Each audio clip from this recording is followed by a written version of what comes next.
You do not have to say anything, but it may harm your defence if you do not mention, when questioned, something that you later on in court. Anything you do say may be given in evidence. The police caution, it's often heard online and on TV shows, but what does it actually mean? And did you know there's actually two different police cautions? Keep watching to find out more. Hello everybody, Avion Solar here, and today we're going to be looking at the police cautions. Now, most people don't know there are two different types of cautions, which we refer to as the when questioned caution and the now caution. Both vary slightly and are used in different situations. So let's start by having a look at the when questioned caution, which goes as follows. You do not have to say anything, but it may harm your defence if you do not mention, when questioned, something that you later learn in court. Anything you do say may be given in evidence. Alright, so that's the when questioned caution, but what does it actually mean? Well, we can split the caution into three parts. You do not have to say anything. It's what it says on the tin. A suspect does not have to answer any of the questions a constable asks him. However, there's a bit of a caveat to this, and some offences, such as ones under the Road Traffic Act, require someone to give their name and address if they've been seen or suspected to be seen driving a vehicle. Otherwise, they may be committing an offence. It may harm your defence if you do not mention, when questioned, something that you later learn in court.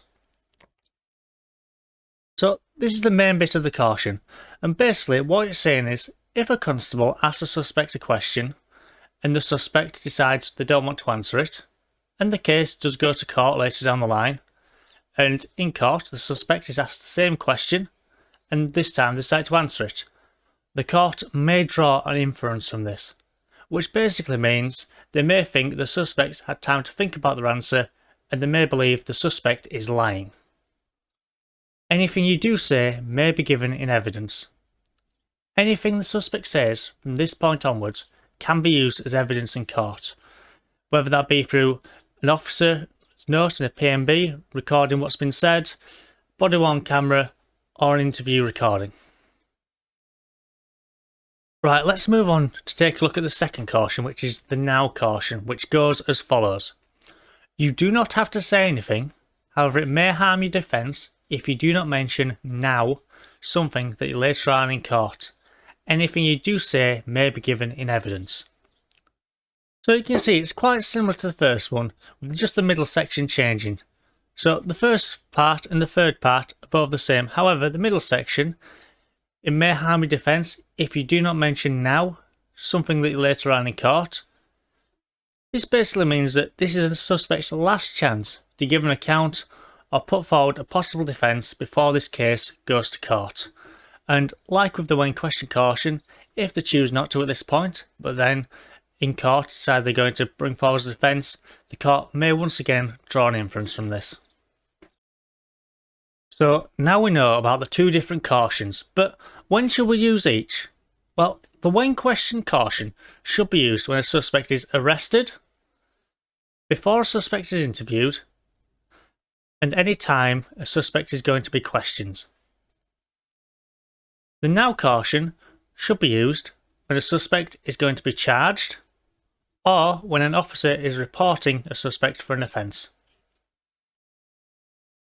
An example of both being used is when someone has committed a road traffic offence. Say an officer has pulled someone over for speeding.